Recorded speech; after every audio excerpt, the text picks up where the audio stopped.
Hello everyone. So in this series of videos we will be learning how to design the bolted connections. So before that, let us see some of the terminology which is very important.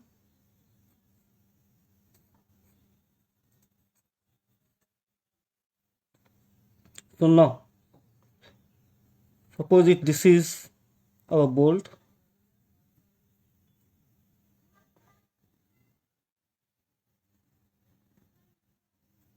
suppose if this is our bolt, this part is called as head. There will be threads here for the bolt. This part is called as thread and this part is called as shank. So for a bolt we have head, shank and threads. Now diameter of bolt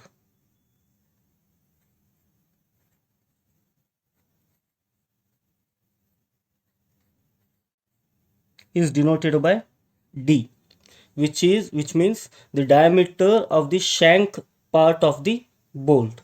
So the area of this part will be ASB, that is shank area of the bolt, that is pi d square by 4. This area at thread portion will be slightly reduced, which is denoted by ANB, which is around 0.78 to 0.8 times of ASB, because here because of the threads slight area is being reduced. So next we have diameter of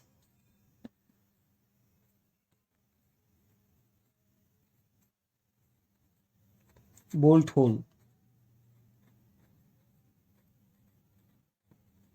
which is denoted by DH or D naught. So as per table number 19 of IS 800, page number 73, clearance is given. Like here, for example, for 12 to 14 mm bolt, the clearance is 1 mm, or 16 to 22 mm, clearance is 2 mm. So this diameter of bolt hole will be diameter of bolt plus clearance. So now let us see the pitch distance, edge distance and gauge distances. Suppose if we have a plate like this, which is subjected to some amount of stress, and if we have connections like this, that is if we are providing bolts like this, say for example like this, now the pitch distance is defined as the center to center distance between the bolts along the direction of the force. So center to center distance between this PD distance be written as ED and gauge distance be written as GD. So pitch distance is defined as this center to center distance between the bolts in the direction of the force. So these distances are called as pitch distances. And edge distance is defined as this distance between the center of the last bolt to the end, that is called as end distance. And gauge distances are defined as the center to center distance between the bolts perpendicular to the direction of force. So these are gauge distances. So these are gauge distances. Now, as per clause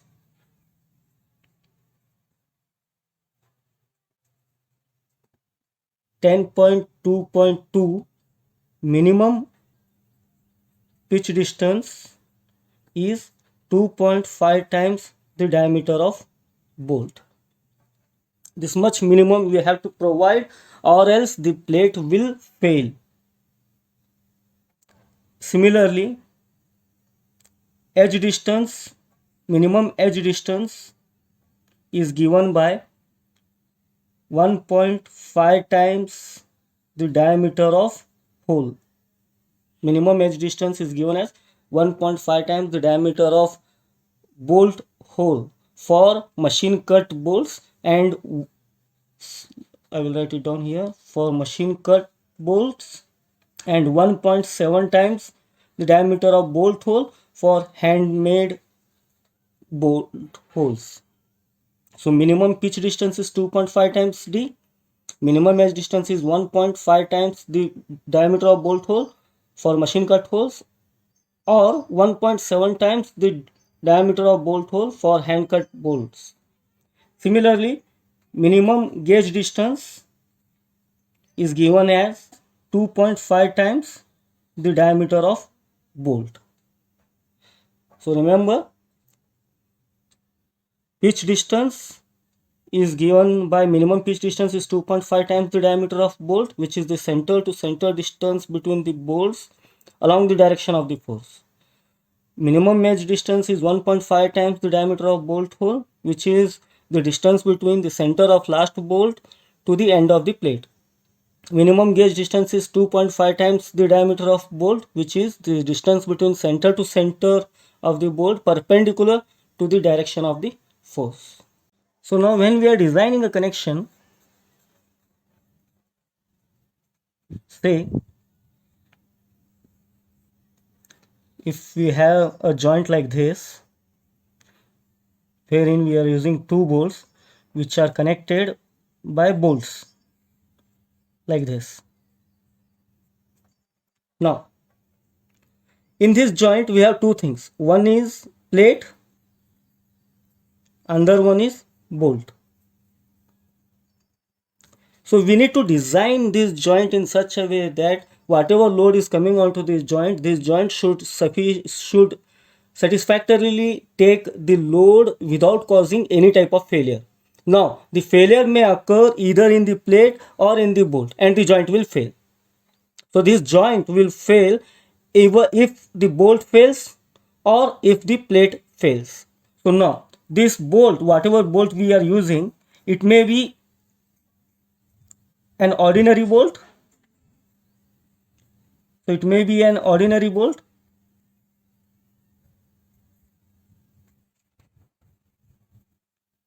or it may be HSFG bolt. And then we have plates here. So for this joint, whatever design we are doing, the bolt may fail or the plate may fail. This bolt which we are using, it might be ordinary bolt or it might be HSFG bolt. Now if we are using ordinary bolt, this ordinary bolt will fail. So these bolts may fail either due to shear or due to bearing, and the plate may fail due to rupture or by yielding, that we are going to see in the problems.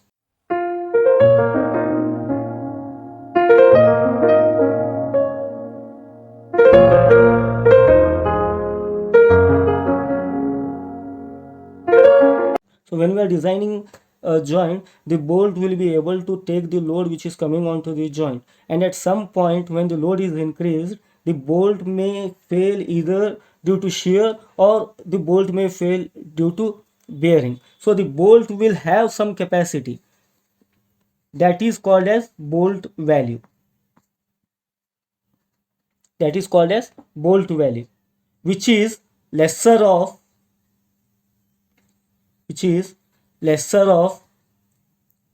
either shear capacity of the bolt,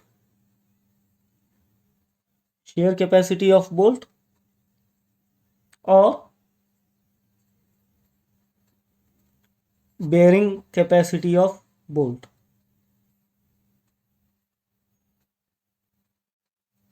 So the bolt value is lesser of the shear capacity of bolt or bearing capacity of the bolt. When the joint is loaded, the bolt will fail at some point, either due to shear or either due to bearing.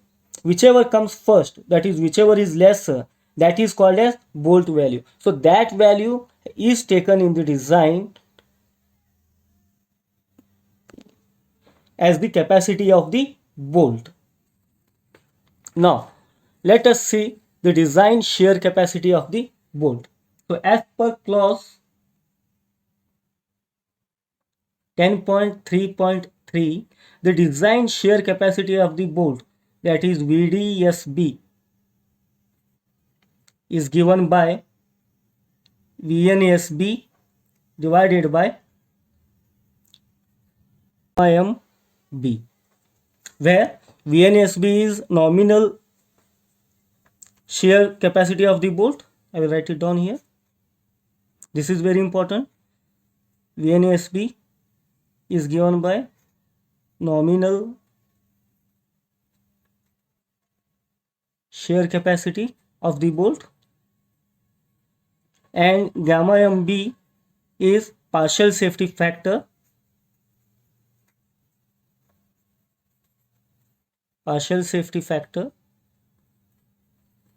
which is given in table number 5 of IS 800, page number 30.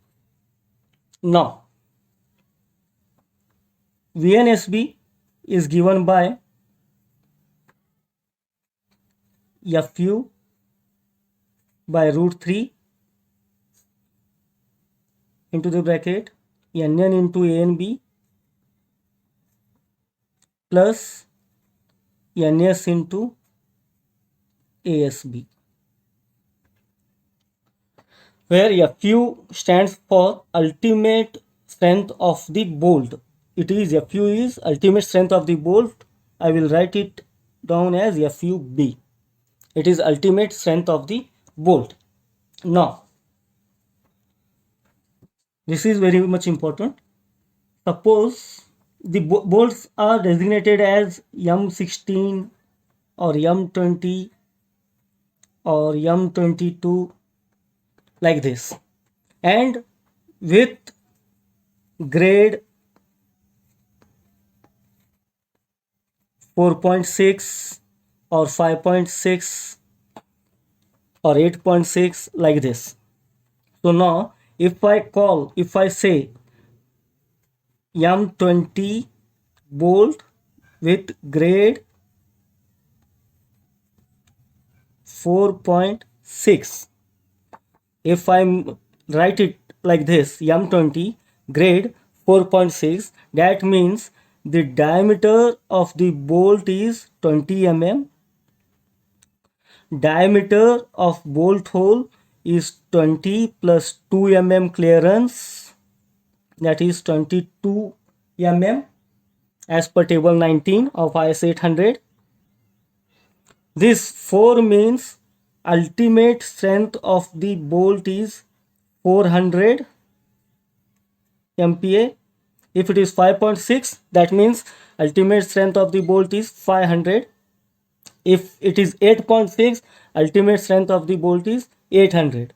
And this 0.6 is, that is FYB, that is yield strength of the bolt is 60 percentage of FUB, that is 60 percentage of 400. So 0.6 means 60 percentage of FUB. 4 means ultimate strength of the bolt is 400. So this part is very, very important. In the question, they will only give M20 grade 4.6. From this, you have to write down all these things. I will repeat again. This number, this suffix number stands for the diameter of the bolt. Once you know the diameter of bolt, use table number 19 and get the diameter of bolt hole. So with grade, if it is 4 here, that means ultimate strength of the bolt is 400. If it is 5, ultimate strength of bolt is 500. 6, it means 60 percentage of, the yield strength is 60 percentage of the ultimate strength of the bolt, that is FUB. Fine. Now So in this formula, this part is over. How to get the FUB? Now, next we have NN and NS. So NN stands for number of shear plane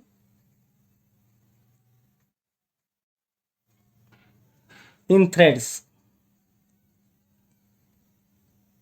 and NS stands for number of shear plane in shank. NN stands for number of shear plane in thread. NS stands for number of shear plane in shank. Now,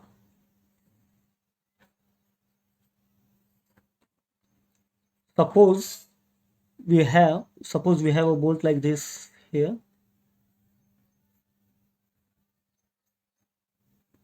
We have a bolt like this. Suppose this part is thread part. Suppose this part is thread part. Now, suppose I have plates like this. I have two plates like this. Now I am connecting it with the bolt. These plates are subjected to some amount of force like this. Now we have this bolt here. The shear plane is this part, that is here. So now the shear plane is this part here. Here is the place where the bolt will shear off. At this location, the bolt will cut. So this is the shear plane. So we have one shear plane here. Remember, NN is number of shear plane in the thread. NS is number of shear plane in the shank. So total number of shear plane in this figure is 1. There is only one location where this bolt will cut. Now, if I draw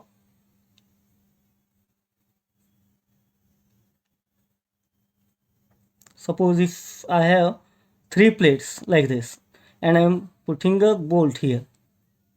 So this bolt will cut either in this location, at this location, or it will shear off at this location. So here NN plus NS is 2. There are 2 number of shear planes. Now suppose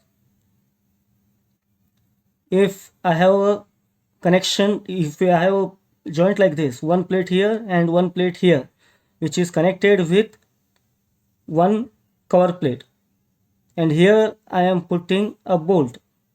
Here I am putting a bolt. So here this bolt, when it is subjected to force, it will cut here. So here it will be NN plus NS will be, total number of shear planes will be 1. Now suppose if I have a butt joint like this, double cover butt joint. Say if I have a double cover butt joint and I put a bolt here like this. So this one, the bolt will shear off at this location and at this location. So number of shear planes will be, total number of shear planes will be NN plus NS will equal to 2. Now let us see what is NN and what is NS. So here, as I told you in this figure, there are total number of shear planes are 1. Now NN stands for number of shear plane in thread. NS stands for number of shear plane in shank is, and NS stands for number of shear planes in shank. Okay, so now here, as I told, NN stands for number of shear planes in thread. NS stands for number of shear planes in shank. So here, now suppose this part is thread part, right? This part is thread and this part is shank. Now if you are putting the bolt in like this, and suppose if the threads are here, that means NN is 1 and NS is 0. Here, say if the thread starts from here like this, from this location, so in that means number of shear planes in thread is 1, here in shank is 1, so total is 2. Here, suppose if the thread starts from here, that means NN is 0 and NS is 1, that is number of shear plane. This shear plane is coming in the shank, so NS will be 1. Now suppose if the thread starts from here, from the top, that means this shear plane is in thread, this shear plane is also in the thread, so NN will be 1, NS will be 1. Fine.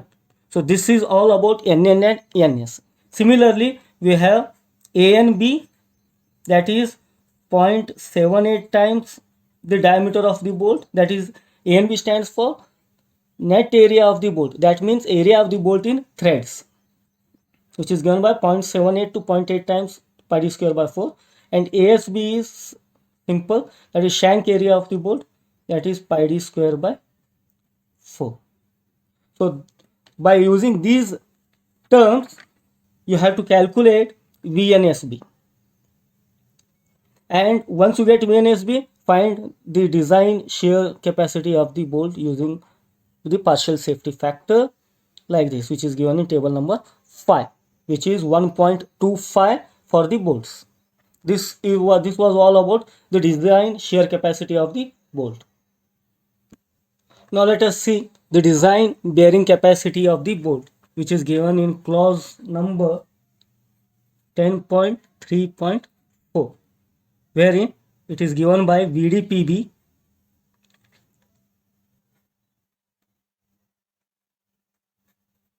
which is given by VNPB divided by gamma MB divided by partial safety factor. VNPB stands for nominal bearing capacity of the bolt, which is given by 2.5 times KB D T FU. 2.5 times KB D T FU, where D is the diameter of the bolt. D is diameter of bolt. KB is a coefficient which is lesser of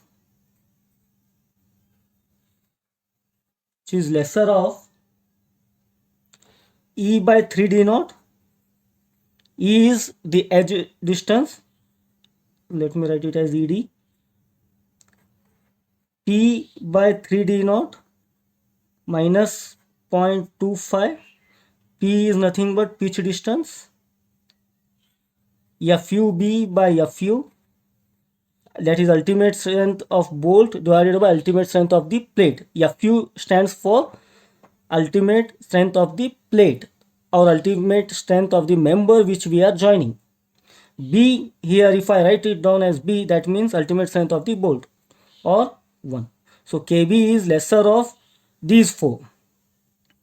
Then FU is ultimate strength of plate, not the bolt, ultimate strength of the plate. And T stands for summation of all the thicknesses bearing in the same direction. Now suppose I have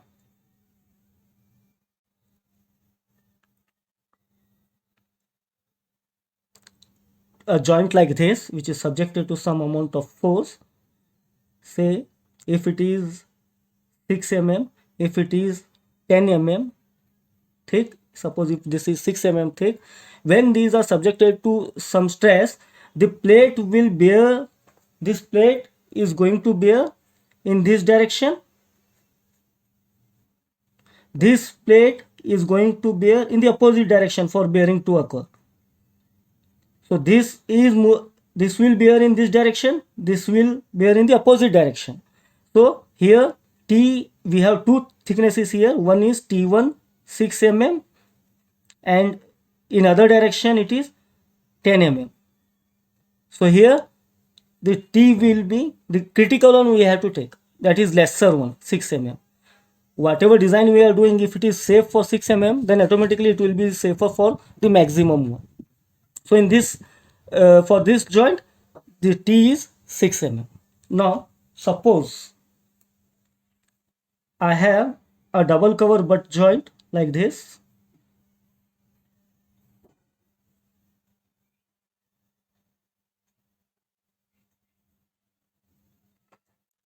So when it is subjected to stress, say if it is 10 mm, say if it is 6 mm, say if it is 4 mm. So in this figure, for bearing to occur, the cover plate, if they are bearing in this direction, this plate has to be in the opposite direction like this for bearing to occur.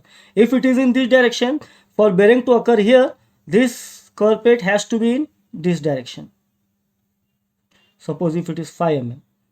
Now in these directions we have thicknesses, I will call it as T1. In these directions the thicknesses are 6 mm plus 5 mm. Remember, T is summation of thicknesses bearing in the same direction. So in the same directions we have one 6 mm and one 5 mm. So T1 one we have 11 mm, and in the other direction T2 is 10 mm. So the thickness will be the lesser of these two, that is 10 mm. So like this we need to find the T depending upon the joint, that we will see in the problems. So now we know how to find the shear capacity of the bolt and design shear capacity of the bolt and bearing capacity of the bolt. Now let us see the corrections required for the bolt. Now let us see the corrections for shear capacity. So as per clause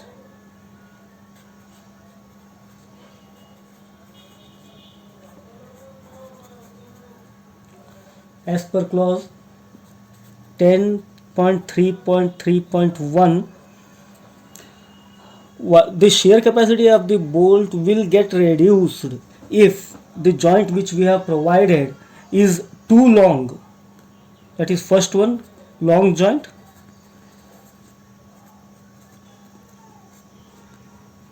Now suppose we are providing bolts like this. So the distance between the first and last bolt, that is LJ, it should not be greater than 15 times the diameter of the bolt. If it is greater than this, then we have to apply the long joint correction as given in the code book. So that means that much amount of shear capacity whatever we have calculated is reduced. Similarly, the next correction is large grip length. Large grip length, that is, suppose if you have plates like this, so the total thickness, suppose if you have a bolt here, this total thickness, it should not be greater than 5 times the diameter of the bolt. If it is greater than that, then in that case we have to apply the correction. Third one is packing plates.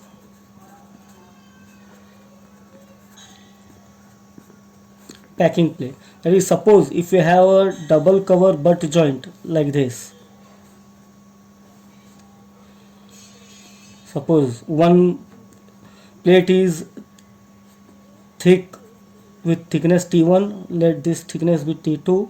In this case, suppose if you are using a cover, double cover like this, a double cover, so this much space will be left empty. So in that case we need to provide a packing plate here. We cannot leave it as empty. So this is called as packing plate. Now if this thickness is greater than 6 mm, if the thickness of the packing plate which we are using is greater than 6 mm, in that case we have to apply the correction of packing plate. That means whatever value which we have calculated, that is shear capacity, it is reduced by some amount. So these corrections we need to apply if they arises.